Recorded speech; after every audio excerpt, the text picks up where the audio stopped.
করবো বলো তো? চিংড়ি মাছে দিয়ে সর্ষে বাটা করবো, চিংড়ি মাছ।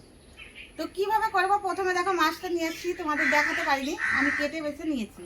তো এখন দেখো কড়াইটা কিন্তু গরম হয়ে গেছে, আমি কিন্তু তেল দিয়ে দিচ্ছি। দেখো তেলটা দিয়ে দিলাম। আমি কিন্তু এখন এই দেখো স্বাদ মতো নুন দিয়ে দিলাম, পরিমাণ মতন কিন্তু হলুদের গুঁড়ো দিয়ে দিলাম। মাছটাকে ভালো করে মাখিয়ে নেব করে কিন্তু আমি মাছ দিয়ে দেবো। বন্ধুরা দেখো, ভালো করে কিন্তু আমি লাল লাল করে মাছটাকে ভেজে নিতে হবে। সুন্দর করে লাল লাল করে মাছটা ভেজে নেব। সুন্দর করে কিন্তু লাল লাল করে ভেজে নিয়েছি, আমি কিন্তু এখন তুলে নেব। কি ফরন করে দিচ্ছি দেখো, তেজপাতা দিয়ে দিলাম, আর এই দেখো দারচিনি দিয়ে দিলাম। এদিকে তোমার লবঙ্গ থেতলে রেখেছিলাম, ওটা কিন্তু দিয়ে দিলাম, ফরন করে দিলাম। আর এদিকে দেখো গোটা জিরা বেটে রেখেছিলাম, লঙ্কা আমি কিন্তু দিয়ে দিলাম। দেবো ক্যাপসিকাম দিব, তার সাথে একটু পুড়িয়ে দেবো,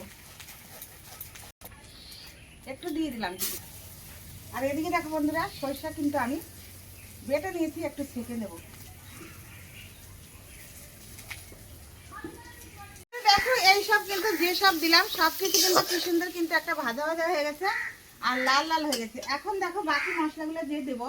দেখো এই যে আদা বাটা দিয়ে দিচ্ছি, আচ্ছা জিরে বাটা দিয়ে দিলাম, বেটে দিয়েছি, আবার কটা চিড়ে দিয়েছি। দেখো নেড়ে করে নেবো।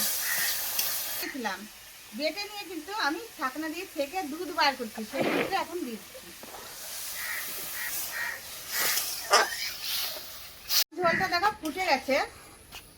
এখন কিন্তু আমি যে ভেজে রেখেছিলাম মাছটা, ওই মাছগুলো কিন্তু দিয়ে দেবো। এখন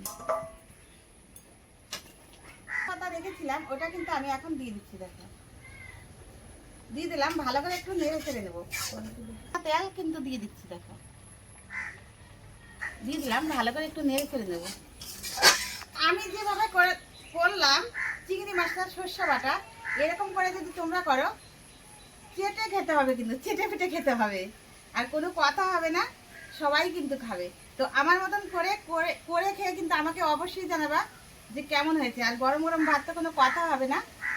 তো বন্ধুরা দেখো, আমি কিন্তু এখন নামিয়ে নেব।